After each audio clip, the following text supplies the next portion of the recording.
die. Fire starter? You're not surviving at all. Okay? No, you're not surviving. Alright, the aliens haven't made it. The aliens are here. They are coming. We have to get out of here now. Okay, so I'm thinking in a situation like that, group power is gonna be helpful because you gotta have a core group of trusted people. No, we talk about just me and you. It's Yeah, not yeah. right. Okay, so Listen you or me. not.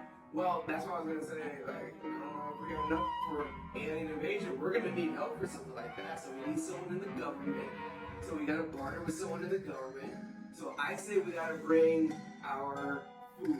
We got a lot of food in the house right now, and we're gonna be the people who brought food. And we're gonna be like, we brought food to the party. Aside from that, I'm bringing a can opener.